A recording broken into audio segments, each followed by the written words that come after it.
everyone, and welcome back to Kaya's Commentary. And if you're new here, welcome to Kaya's Commentary.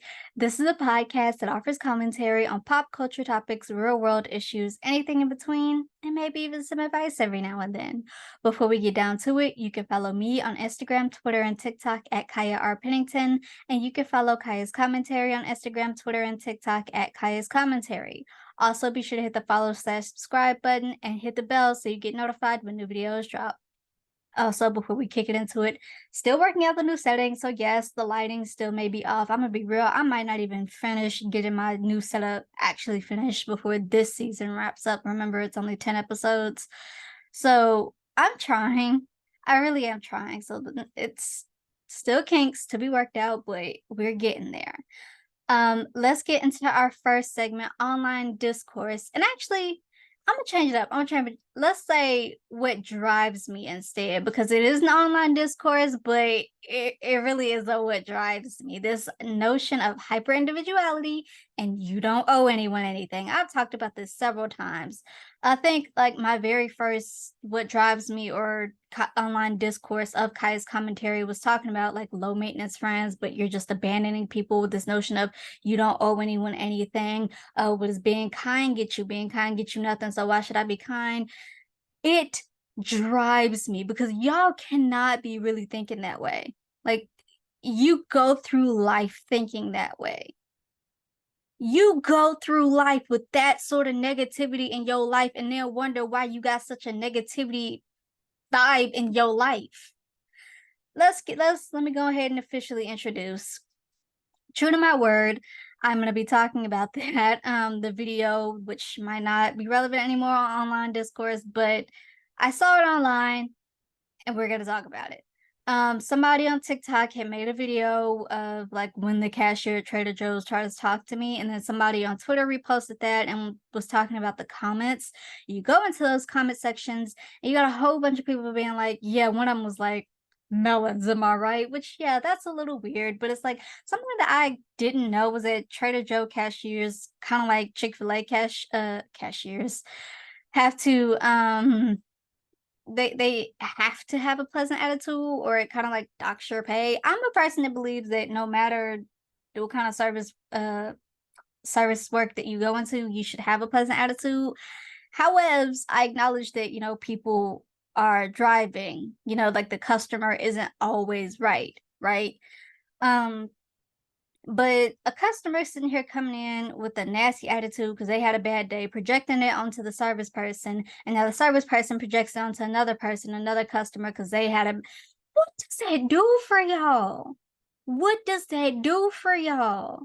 And that's not to say you have to go through life, all faking happiness when you're not happy, but like projecting your stuff because you can't. And obviously, you don't always have time to take a break and just breathe, but like seriously, projecting your attitude knowingly, willingly onto another person is mad main character energy. Like, what is your problem? Another one was like, oh, I got 4 bottles of this wine, and then one of the cashiers was like, oh my gosh, you're gonna love that. Yeah, that's why I got 4 bottles of it. And that one particularly drives me because it kind of reminded me of the don't fight me too hard because I know how y'all like to tussle, but like it kind of reminded me of that discourse about whether or not you should say thank you when somebody compliments you. Somebody compliments you and you're just like, yeah, I know I look good. I know I'm affirming it too. I see it too. Say thank you. Matter of fact, I'm gonna snatch my compliment back. Like I know the wine is good. You getting 4 bottles of it. One, I have to talk to you, and two, um, I'm just affirming that for you. What's with the like? It's weird. And then you have people being like, "Oh, well, they don't really care." I don't know. They might.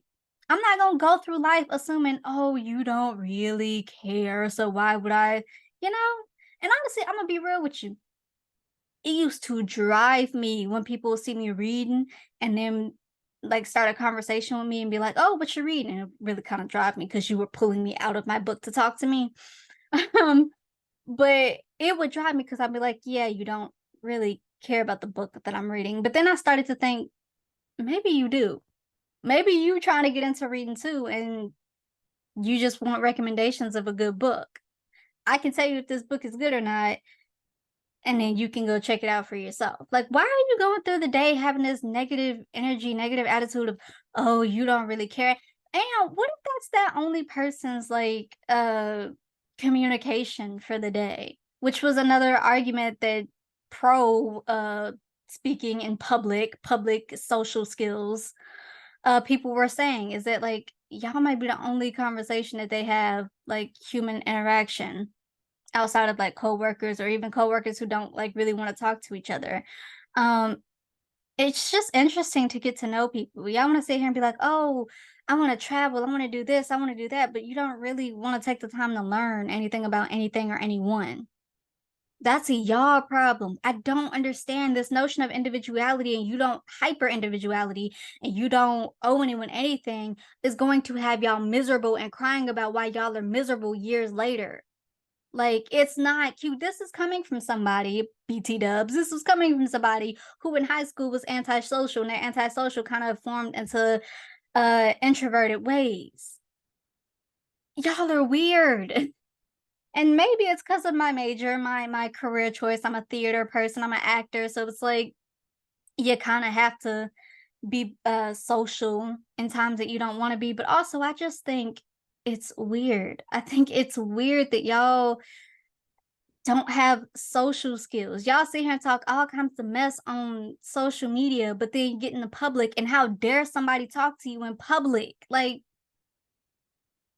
yes, you kind of do owe people like human niceties, basic human actions, interactions. Like, it's not that big a deal.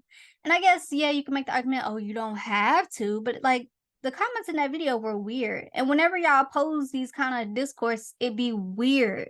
Y'all just be so adamant about being rude to people, about being hyper individual. And I don't understand.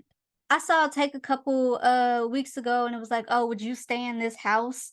But like there are no neighbors around. Why would you do that? Yes, neighbors can get annoying, neighbors can get nosy, but like also a sense of community in your neighborhood is not a bad thing. I saw on Twitter this person was snooping in this other person's house, and they neighbor called them and was like, yo, this lady is in your house, in your yard, she thinks she lived there, you need to do something about that. Like, it's okay to have a sense of community, y'all. And this was a way ago back. I saw a post that was like somebody's like, if you don't come into my house and speak to me, like I'd really rather you not be there. And you got a whole bunch of people being like, oh, why do I have to speak to you? I don't want to sit here and engage in a conversation with you. Or you sit here and be like, well, I'm just really like, I have anxiety and stuff. And obviously, not to hit on people who are diagnosed with anxiety, but it's like, you overcame your anxiety enough to go to that person's house, but not to speak to their parent or whatever and be like, and mind you, these don't be like conversations. It just be a, hey, hello, how are you? How you doing? Thank you for inviting me into your space. I remember the first sleepover I had, I made sure that girl mama knew, thank you for allowing me to come over. Like, it's not that hard.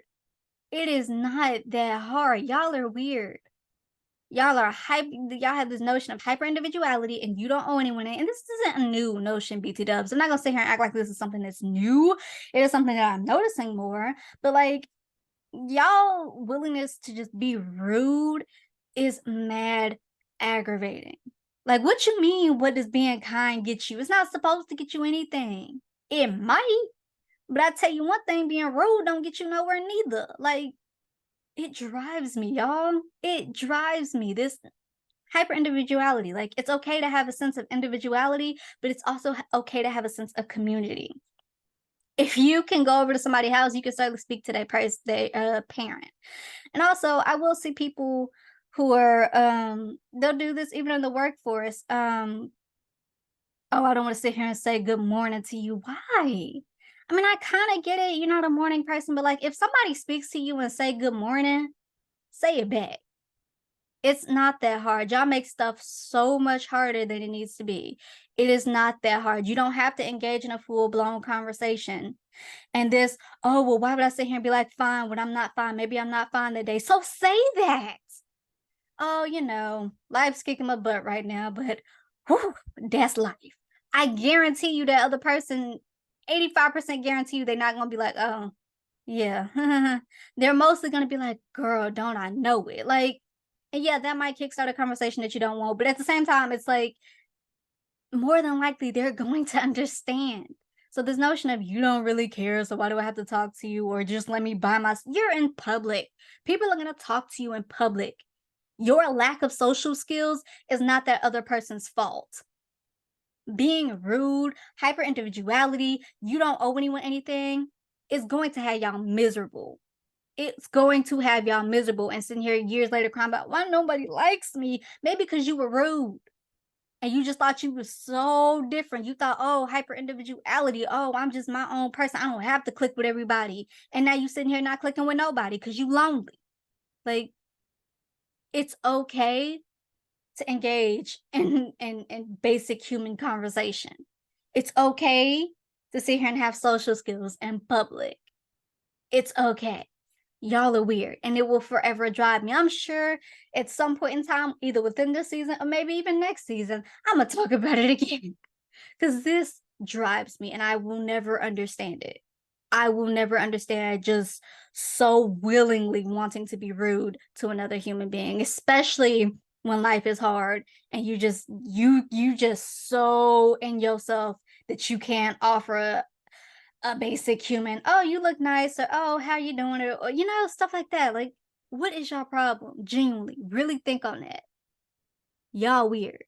It drives me. Let's kick it into our next segment. Let's go to the movies, where I give my commentary on a movie I've seen. Today's movie, the 2008 Will Smith's Hancock. I remember watching this when I was younger, and I used to watch it all the time, which, side note, movies used to clown me so much for rewatching movies that I liked. And yeah, I would really sit there and watch it over and over again. But I think about how much they clown me for doing stuff like that, but then we'll sit here and watch other movies over and over and over again. Surf's Up reference for those that don't get it. Like Meet the Robinsons, Surf's Up, Alvin and the Chipmunks. Oh, what's the other one? It was one more that my other brother, he used to watch a lot. I can't think of it. But like, they used to ride me for that. And it's like, y'all got your own stuff. But I say all that to say, I used to watch Hancock. I'm not gonna say as much as I used to watch other films, but I used to watch it like a lot. It was one of my favorite films. Having a bit of media literacy, I want to review it now. So let's get into it. So Hancock is what we consider a superhero. He's mostly well-intentioned, but his methods are destructive, to say the least, and he does not seem to care about it being destructive. Like, he probably has some depression. He's an alcoholic. I'm not gonna say a raging alcoholic, but he's an alcoholic. He's weird. He doesn't respect boundaries at first either. So it's like not too much, but like there's also, he is kind of like a butthole. So he's that. So it starts with a cop chase. I'm not gonna say they're bank robbers, but they are they're criminals. I don't want to use that word either, but they're criminals.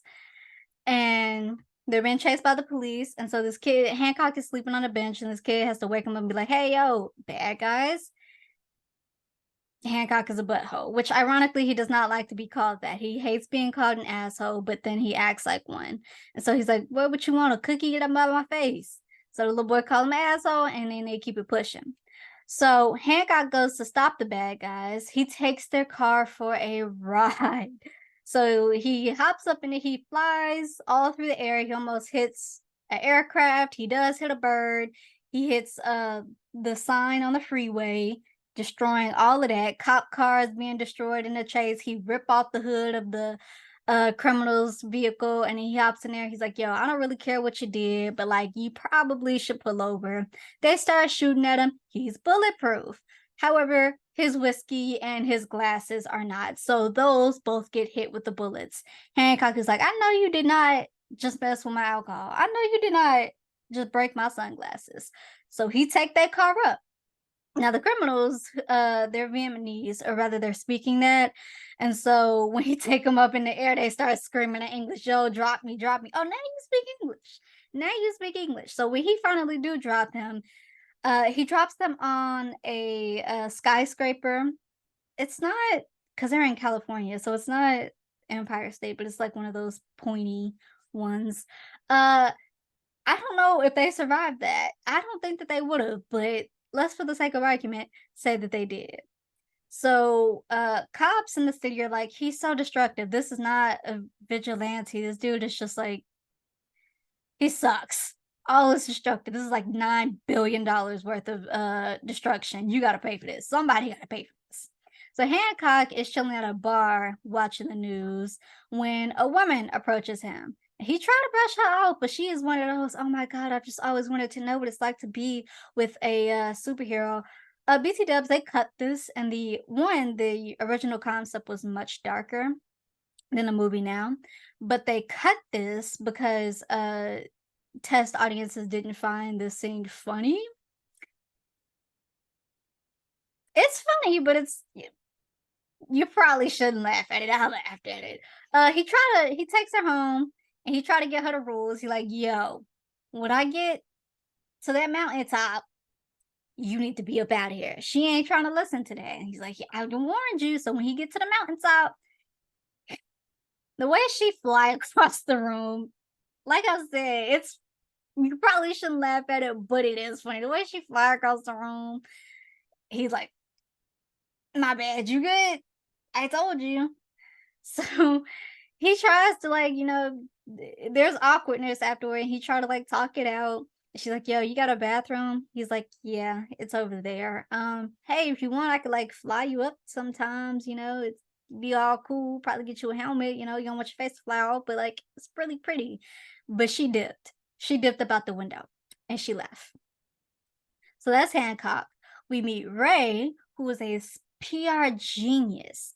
And so he has ideas about charity work for the earth. He wants big tech corporations to like kind of give away their drugs for free, the drugs that like actually help people, to people in need who absolutely can't buy it. And they are so not going for that, which of course they wouldn't be. So he's coming home from like a crap day because no one's buying what he's selling. And he's stuck in traffic and idiotically parks on a railroad. Look, I'm gonna let y'all know, drivers, if this is the railroad right here in the middle, you park right here so that you have space, or you park right here so that you have space. You don't ever park on that middle. You don't even park right here where it's just close to it. No, you park where you got space. So if something happen, you can get on up out of there. But he's stuck on a railroad and a train comes and they're like, get out of the car. I can't go back. I can't go forth. Get out of the car. He tries to get out of the car, but the door handle is stuck. And it's something about his seatbelt too, I think. Like his seatbelt also wouldn't come open. And so Hancock is there. He knocks on the car. He's like, yo, what are you doing? And then he takes his car, he throws it up so that it flips onto the car behind him. So he's just sitting there like that. I don't even know how he got out the car. They don't show that, but he's still like he's seatbelt. So I assume there will be some falling and some. He gets out of the car. The train, Hancock just like literally stands there and then stops it, which destroys the front half of the train. And then he calls all these people that are there around him. He's like, y'all all are idiots. Why would you park on the track like that? And they're shouting at him. They're like, why didn't you just take his car up? You flipped it onto this other lady's car. She probably had a heart attack because of that. Like, what is your problem? And Ray has to check them. He's like, yo, shut up. I'm alive. I could be dead right now. I should be dead right now. Yeah, he could have took the car straight up. He turned to Hancock and was like, you really should have took the car straight up. But that's not the point. The point is, I'm alive. Get out of here. He tries to get a little applause going, but everybody's just like, man, forget this dude. And they leave. Ray turns to Hancock. He's like, you eat food? Or rather, no, he's like, are you going to like the valley? Are you going there? Can you take me home? Hancock takes him home. And Mary, Ray's wife, and their child, or rather his child, her stepchild, they come out and they're like, what happened to the car? And it's like, yeah, stuff happened, but this is Hancock. He saved me. Mary is immediately apprehensive of Hancock. but not for the reasons that you think. Or is it? So, like, Hancock's destructive, and you see the news and say, like, you know, this guy's destructive. What is he doing here? And so Ray is like, he saved me. Do you eat? You have to eat human food, right? You eat. Hancock is like, yeah, I eat. So they invite him to dinner where their son, Aaron, who's like, maybe we'll say like an 8 to 10 year old, makes meatballs and the spaghetti madness is the thing that they do.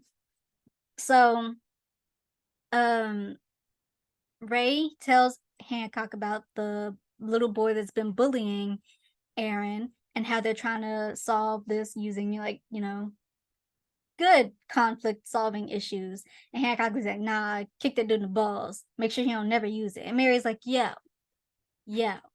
She gets all mad and she's like, people, you can't just go around being destructive and doing this and doing that. And it's very clear she's projecting.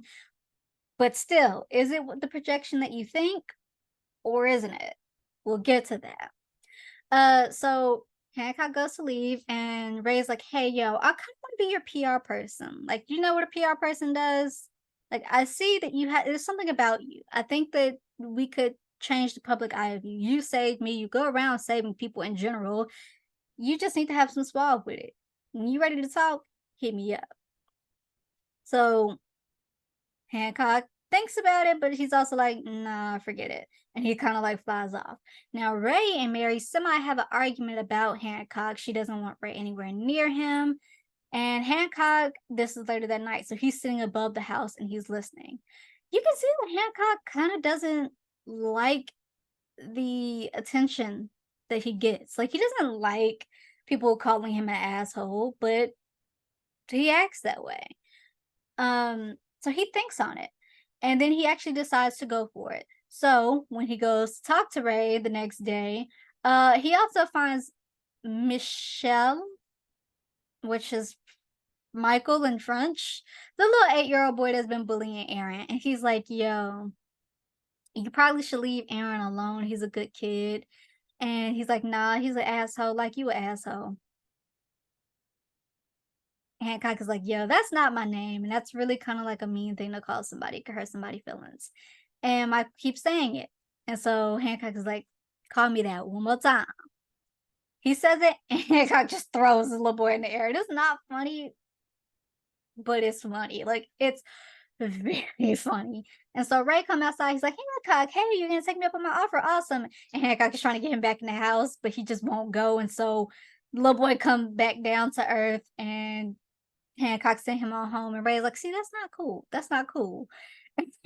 And what you did with the gravel right there, because every time Hancock lands and when he flies off, he's like literally breaks the ground. And so he's like, that's not cool. And what you did with the driveway isn't cool either. Ray is like that. And Hancock is like, see, I didn't even do that. Like, one, the little boy is all right. And two, that was already like that. The gravel was already like that when I got here. Ray's like, I know what the ground looked like, but come on in here. So they go over Hancock Pass. It's not funny, but it's funny. So Hancock, he getting ice cream from a ice cream truck, but he like semi naked. His clothes are burned off, and his kids there, and people are recording. And Hancock's like, you ever put out an apartment fire, Ray? Ray's like, no, I'm a PR person. Yeah, my ass was tired. And then the incident with the whale, it's a whale stuck on the beach. Hancock come, he take that whale and just fling it back into the ocean and then knock off a little boat. And it's like, it's not funny, but the way I cackle, because why would you do that? Why would you do that? Also, I wonder if PR and psychology go hand in hand, because the way Ray was kind of reading Hancock, he was like, basically, you're an asshole. I know you don't want to hear it, but like, you are. Mary comes in, she sees Hancock, she's like, I don't want you anywhere near this dude. So she turns on the news, and there's Nancy Gray. Which, where did Nancy Gray go? Did she become a Trump supporter? Like, where did she go? She got a show on cable? She used to come on Basic Channel. I ain't seen her in years, so that was kind of like a jump scare. And I know this was 2008, but it's just I didn't really like her like that. But like, where did she go? Anyway, she come on and she like, you need to go to jail. You need to do this. You need to do that. And it kind of backfires on Mary. Mary come in, she played that. She thinking, yeah, you're not gonna change. And Ray's like, that's our first step. That's our first step. We're gonna send you to jail. Yeah, we're gonna send you to jail. Hancock's like, well, wait, we're gonna send you to jail. So he has a press conference and Ray's written out little notes for him. And Hancock is basically like, I'm sorry. I should do better. I will do better. I will be better. He goes off to jail. So he also has a scene where, like, all the inmates are chained up together. So when he's walking, I guess one missed a step and that they just started dragging them all off. Now in jail, there are a lot of people that he put away, and they start approaching him, and he got to shut that down real quick. He tried to be nice about it. He's like, "Yo, I just want to go to my cell. Me no ill will. I'm just trying to." And they still crying him. They're like, "Nah, we ain't going nowhere." Which y'all think this was gonna go down? He willingly turned himself in. They didn't catch him. I don't know if y'all knew that or not. They didn't catch him. So like, how did y'all think that was gonna go? Seriously. Anyway, he's like, yo, if you don't move, your head going up his butt. Is this a train y'all really want to ride? Choo choo, asshole. So he took his new head and he shoved it up the other one's butt. And it's like, I told y'all, did nobody else want to smoke with him after that? How did y'all think that was going to go? Like, legit, he turned himself in willingly. So Ray comes in to talk to him and he was like, did you shove a person's head up another person's butt? We can't do that. That's not what we're here to do. He also tells Hancock that they want him to stay in there 8 years. Hancock is not going for that, and Ray is like, it really would be 4.5 years with good behavior. So Hancock is like, no, I'm out of here. He's about to break out, and Ray has to check him. He's like, don't be a coward. Don't be a coward. If this is the life that you want and you want people to look at you this way, fine. But I know that there is something about you that you want people to have a different perspective of you. Do the work, do the time, trust the process, trust me. Hancock ends up trusting this white guy. Like I mean, he clearly wants to change. He clearly knows that like there's more than that to life than what he's living now. So he wants to change, but it's also like that gotta be hard to sit there and trust somebody in that position. But he do. So Hancock and Ray they start discussing landings because like he's very destructive on his landing, so how to land smoothly. They start destructing discussing looks and what kind of style they want him to have and methods, saying good job to people, applauding people, getting the job done. Hancock is very much not going for it. There's a scene where Ray's like, let's hear you say it. Say good job. Good, good job. Hancock just staring at them like, if the police are doing a good job, what the hell am I in? Why am I there for? Why am I here for? BC Dubs, I'm gonna have to put a language trigger warning on this one. I'm only using so much language because literally that's how they use it in the film, and the language itself is important to the discussion of the film. But I'll put a trigger warning.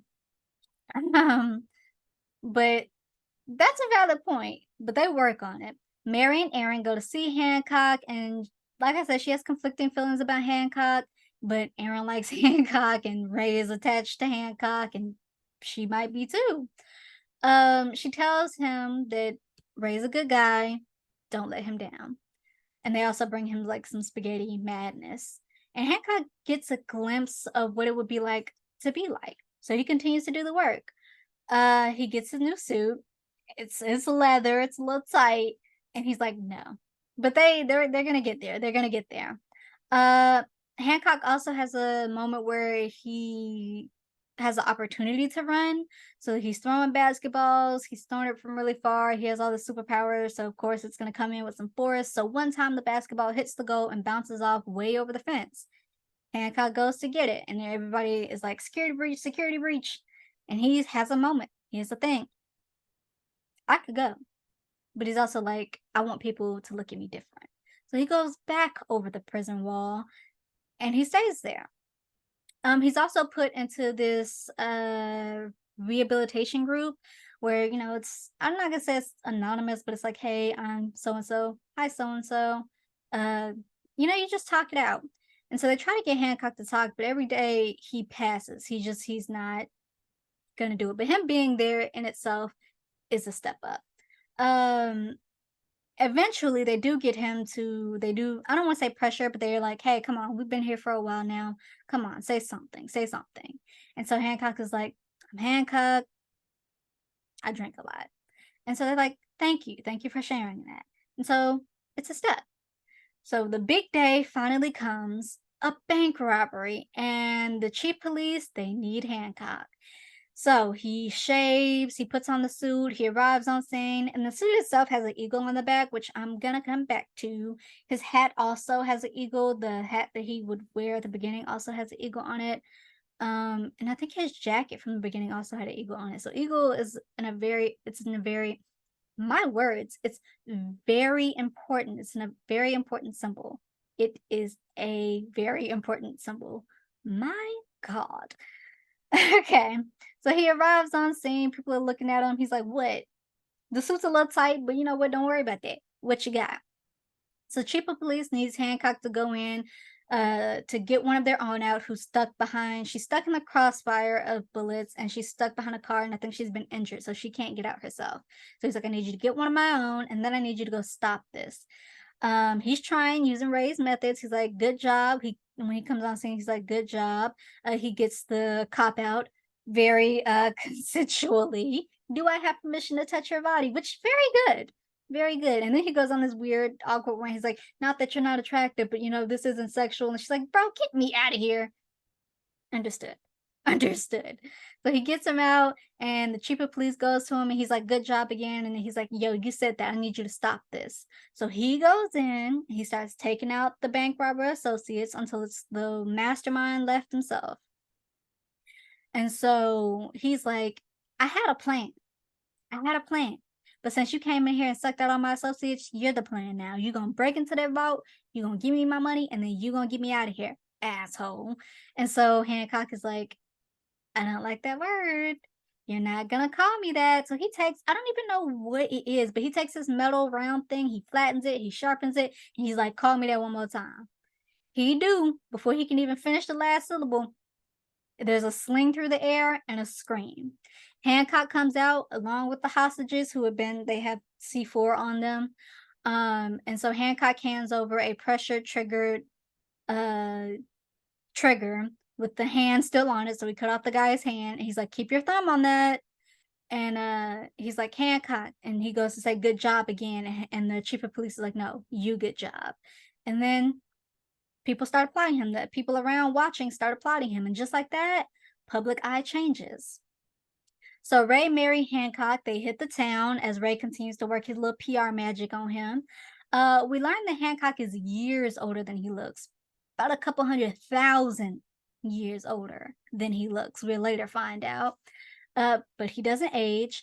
We also learn he has an incident where he lost his memory. They say he was trying to stop a robbery or something, and he lost his memory. And when he woke up, he didn't know anything. He didn't know where he was. He didn't even know his name. And so when the lady asked for his John Hancock, which do they use that in present times anymore? That's a clue. He's like, I thought that was my name. And so he takes that name. We also get into Mary and Ray's meeting and how they met. But ultimately, we learn that Hancock's story upsets Ray. And she's like, I'm so sorry. And Ray's like, you didn't do anything. You didn't have anything to do. But it really touched Mary in a way. So at home, Hancock gets Ray settled, and then he's about to head out, but he and Mary kind of have a little talk. They're getting a little closer. She notices there's a bruise on Hancock's hand. Hancock is bulletproof. Why is there a bruise there? Is that a clue? But they start getting really close. They start kind of talking, and then they kiss. And then Mary flings Hancock like through the wall into the fridge, and both the fridge and him go through the wall and crash outside. Morning comes, and she pulls out the eggs from their fridge because, of course, they would still be intact. Ray comes downstairs and sees a massive hole in the wall, and Mary's like, yeah, Hancock sneezed. Wow, okay.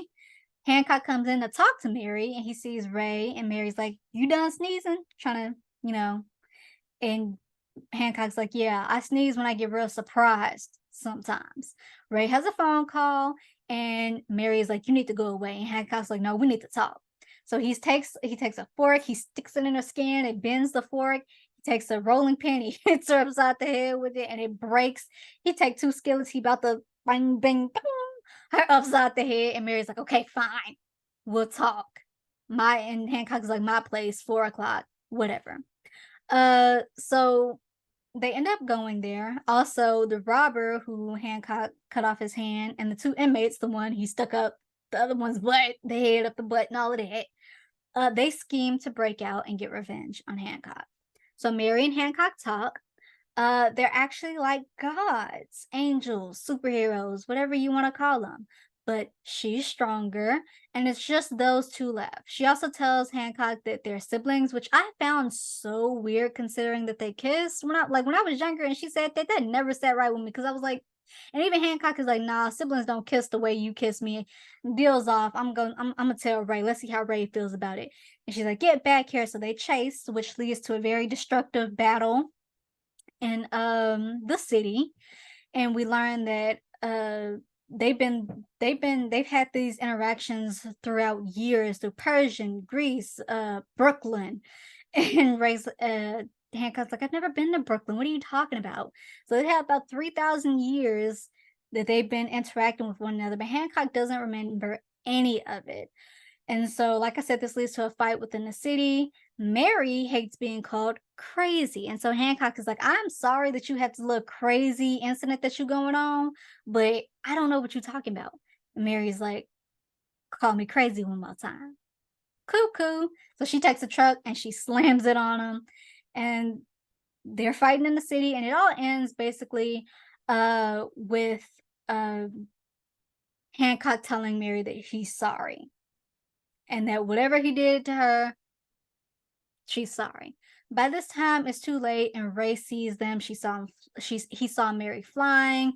He saw how destructive they were getting. So we're back at Ray's house, and we find out that Hancock and Mary are spouses instead of siblings. Which I've always found that weird. Like, why would you tell him your siblings and then tell him your spouses? I'm gonna come back to that. Ray's mad, obviously. Hancock is mad because Mary left him alone um, to live throughout this life. He's like, so you let me believe I was here by myself. And Mary is like, I didn't think you would miss what you couldn't remember. So Hancock goes out, he's clearing his head, and he stops a convenience store robbing and gets shot. Hancock is bulletproof. What he doing getting shot? So they take him to the hospital. Mary goes to see him. So does Aaron and Ray, but they already see Mary there, and it's like Ray's mad at her, and then so her being there is like, wow, okay. So they kind of walk off to like wait for her to get done or whatever. And Mary tells Hancock about his past. He saved her. That was the robbery. They hit him so hard over the head, and they wouldn't let her ride in the ambulance with him. And I think this was like in the 1930s because they went to go see Frankenstein. So when he came to, he didn't remember her. And after eons of being pulled together and then something happening where he has to save her and it ends up with them being separated, Mary thought maybe it's just best if we don't do this. So that's why she walked away. But that's the story for like eons. They'll come together, they'll be together, something happens, they'll grow mortal around each other. Their opposites attract, right? So the closer they are to each other, the more human like they become to each other, which is why they can get injured and why they probably should stay separate. So at the hospital, the robbers come in and Hancock sees them. Mary gets up probably to stop them, but then they shoot her because they're together now. So it's like they're weaker, right? Um, so Ray ends up seeing that Mary's been shot and Hancock sees it too. So he goes to stop the bad guys, which he gets the other two. They're gone. But the main robber, the mastermind, he starts taking shots at Hancock and he's like, it's all over now. Go ahead and say goodbye. The more pain that Hancock takes, the more pain that Mary takes. And Hancock knows this. And I guess Ray kind of caught on too because he ends up, as soon as the robber is about to take the last shot at Hancock, Ray comes in and cuts off his other hand and then knocks him out with the axe. So Hancock is actually dead for a couple of seconds. And then he comes back to life and he sees Mary, she's dead. And so he knows he has to get away. So he jumps out the window. He gets hit by a couple buses, couple cars. He keeps going. The further he goes away from Mary, the more she starts to come to eventually she's awake. When he jumps off and flies off towards the moon, which that music, the crescendo, I really dig it. Like I really dig it. But by the time he goes up there, Mary comes to. So she's alive now. 1 month later, Mary, Aaron, and Ray, they're out getting ice cream, and Mary allows Ray to ask her all types of questions about the past, about Queen Elizabeth, Attila the Hun, JFK. And Hancock calls up Ray, and Ray's like, "Hey, I've been trying to call you. Yeah, I was out of cell service, but look up." So Hancock has marked the moon with Ray's little Earth charity symbol, and he tells Ray, "You're gonna change the world. Thanks for helping me." And then he flies off. He flies into the air with the eagle that was sitting beside him. Well, I guess it wasn't an eagle, but the bird that sits beside him. He flies off.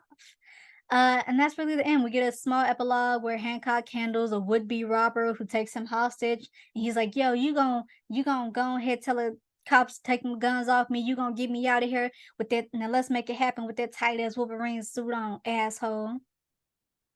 And Hancock turns to him, and that's the end. My thoughts, this movie was actually really good. You know, you watch something and when you're younger and you think it's good, and then you watch it again and it might still be good, but most likely it's not. This movie was actually really still good. Like I find I was doing my research for this. There were so many little ticks that I just didn't know. This movie floated around maybe since 1996, and then it finally got turned into a movie about 2008. Concepts had been changed by then, but like I really like the final product. I really like it. I think this is a great concept. Um I really think they could have flushed it out more, which I'm going to come back to. So Hancock, the eagle was supposed to represent Zeus, right? So meaning Hancock was supposed to represent Zeus, making Mary Hera, which explains the sibling slash spouse storyline. In case you didn't know, Hera and Zeus, well, yes, it's known that they were spouse, were also siblings. Um, or the eagle represents the Egyptian god Horus, making Mary Hathra, or Sekhmet, which is a caring god, but also a destructive god that has destructive tendencies, which we see when she gets mad and he calls her crazy.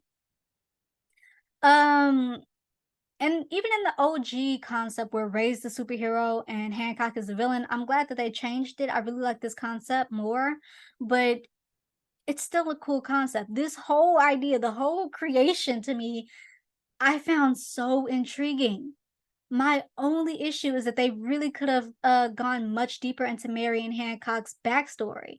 Like, I have a problem with the pairs mythos. Like, they come in pairs, but they're opposite, but fated. So opposites attract, and they do, but they don't. Like, the closer they are to each other, the more human-like they become. So, were they supposed to be humans with each other or go get other human spouses? And if they go get other human spouses, but they're kinda, like, at a distance from each other, would that not mean that that other human spouse is gonna die off and eventually it's just gonna be these 2 again? Like, also, side note, speaking of, like, human-like behavior, when they were fighting in the city, if they were really becoming more human, would that shouldn't that have hurt way more than it did? But that's a whole other thing. I just maybe they weren't there yet, but I think that they should have been hurt from that fight way more than they were. Um, I just it's an issue for me because it's like I don't fully get it. Like I get it if they had come in like pairs of 4 or whatever, and so you had like these 2 and these 2, but like these 2 people are fated and then these 2 people are fated. Like I would get that. And I honestly kind of get the opposites attract, but then it's like opposites attract, so you're fated, but you're not. Like, are you supposed to be human with each other or a human with other people? And it doesn't make sense if you're human with other people, especially if y'all are at a distance, because eventually those other people are going to die off and it's just going to be y'all two. So, like, that's my only issue with it. I personally feel like they didn't give that time to grow the acknowledgement of that romance because they didn't want to make the romance a bigger part of it, but I feel like they should have. Like they should have delved way more into that and fleshed it out more. Um, Even more about their backstory, maybe seeing flashbacks. I probably would have made the movie much longer, but like Go deeper into that. And ultimately the notion of pairs and opposites attract, but then at the same time, that was confusing to me, but go deeper into that. Overall, in the age of reboots and sequels, certainly would not be mad if this got a sequel, which actually was supposed to, but they scrapped it. Or even a entire reboot with the OG cast, of course, or even a TV show. Like, this was just such an interesting concept to me, and I don't know if this is if you would consider this an original superhero movie, because I don't think it was DC, and I don't think it was Marvel, and I don't think it was any, what's the other comic? What comic does Lucifer come from? Is he DC or is he, I don't think it's any like mainstream comic. So like this was such an interesting concept to me, and looking back, it could have gone deeper in certain places, but I really enjoy it. Well done. 8 out of 10. With that, let's kick it into our third final segment, unpopular opinions, where I give my unpopular opinion on an unpopular opinion that I have. I think y'all make birthday parties and birthday dinners way more complicated than they need to be. Like I saw somebody say, let's leave birthday dinners in the past in 2020. And it's like y'all make that stuff so much harder than it need to be. Oh, I can't dress good, or I can't look this way, I can't do this, I can't do that. Like y'all make stuff so much harder. Yes, you can look nice, but if you come to somebody's birthday dinner and you got a sash on or a crown or a bouquet of roses for yourself, if you dressed extravagantly to the point where attention is going to be on you and you know that, yeah, that's an outshine. You don't have to look like a bum, but also don't go to the extreme and wear things that you know are going to take attention away from the other person. Like it's a one day. Y'all can all look good, but like I think people make stuff so much harder than they need to be. I don't do birthday dinners, like, I've never celebrated my birthday that way, and I don't know if I've ever had anyone in my life that does, but, like, I know that I'm not gonna sit here with a crown, with a bouquet, with a slash, or anything that's extravagantly gonna make me the center of attention on somebody else's day, and people's lack of understanding, like, I cannot believe y'all have a genuine lack of understanding at that, like, y'all being purposely obtuse. If you want to do a birthday dinner, do it. And if you don't. But definitely show up for your friends. But obviously, also, there are rules, I feel like. And I feel like the rules aren't that hard. And y'all make that so much harder than it needs to be. That's just it. That's my unpopular opinion. That's all I got to say on that. Like, birthday dinners are not that hard. And no, you don't have to look like a bum. But also, don't be the center of attention either. It's not that hard. You can still look very nice and not be the center of attention. Make stuff harder than it needs to be. But that's my unpopular opinion. And that's Kaya's commentary. If you like this episode, be sure to like this episode, hit the thumbs up button, leave comments down below. Let me know any of your thoughts and opinions on any of the segments that I had. Be respectful. We can have a conversation with one another, but only if we are respectful. But certainly, let me know any of your thoughts on any of the segments that I had. Be sure to hit that follow / subscribe button. Hit the bell so you get notified when new videos drop. Thanks for listening. Thanks for watching. See you next time.